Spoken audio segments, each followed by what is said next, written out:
The cost of our actions is high. Others pay the price without having been actively involved. I have seen refugee camps as big as cities, sprawling in the desert. How many men, women, and children will be left by the wayside tomorrow? Must we always build walls to break the chain of human solidarity, separate peoples, and protect the happiness of some from the misery of others? It's too late to be a pessimist. I know that a single human can knock down every wall. It's too late to be a pessimist. Worldwide, 4 children out of 5 attend school.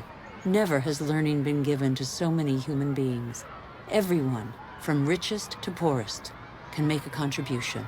Lesotho, one of the world's poorest countries, is proportionally the one that invests most in its people's education.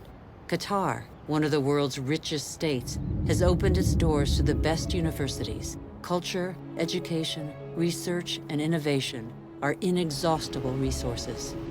In the face of misery and suffering, millions of NGOs prove that solidarity between peoples is stronger than the selfishness of nations. In Bangladesh, a man thought the unthinkable and founded a bank that lends only to the poor. In barely 30 years, it has changed the lives of 150 million people around the world. Antarctica is a continent with immense natural resources that no country can claim for itself, a natural reserve devoted to peace and science. A treaty signed by 49 states has made it a treasure shared by all humanity. It's too late to be a pessimist.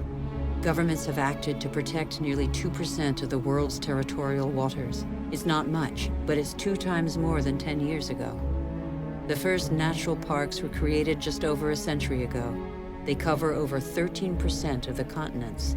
They create spaces where human activity is in step with the preservation of species, soils, and landscapes. This harmony between humans and nature can become the rule, no longer the exception. In the United States, New York has realized that nature does for us. These forests and lakes supply all the drinking water the city needs.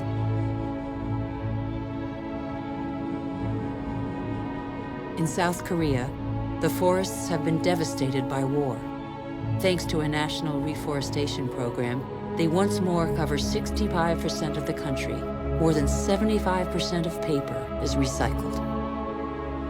Costa Rica has made a choice between military spending and the conservation of its lands. The country no longer has an army. It prefers to devote its resources to education, ecotourism, and the protection of its primary forest. Gabon is one of the world's leading producers of wood.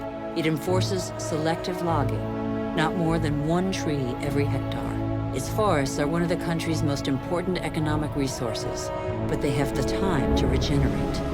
Programs exist that guarantee sustainable forest management. They must become mandatory.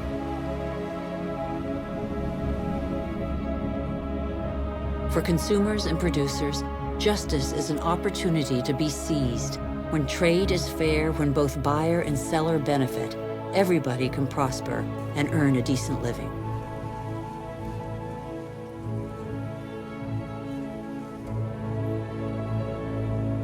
How can there be justice and equity between people whose only tools are their hands and those who harvest their crops with a machine and state subsidies?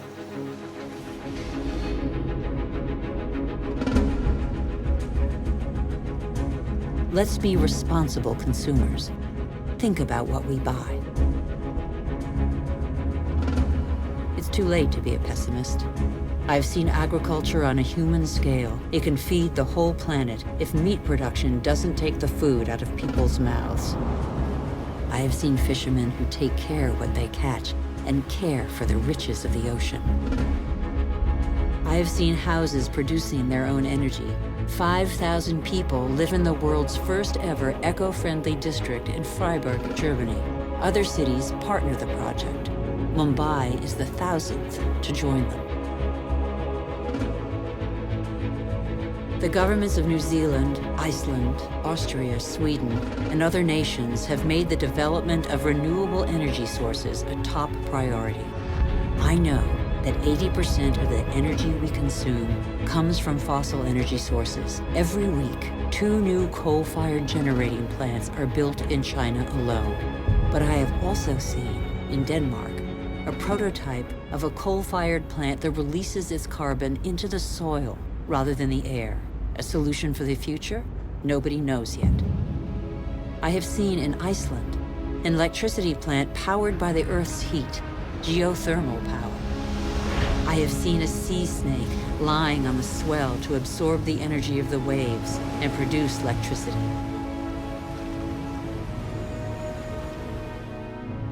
I have seen wind farms off the coast of Denmark that produce 20% of the country's electricity. The USA, China, India, Germany, and Spain are the biggest investors in renewable energy. They have already created over 2.5 million jobs. Where on earth doesn't the wind blow? I have seen desert expanses baking in the sun. Everything on Earth is linked, and the Earth is linked to the sun, its original energy source.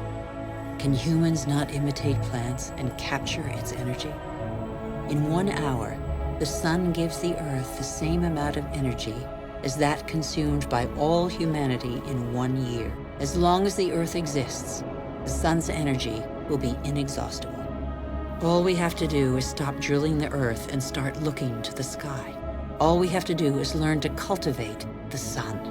All these experiments are only examples, but they testify to a new awareness. They lay down markers for a new human adventure based on moderation, intelligence, and sharing.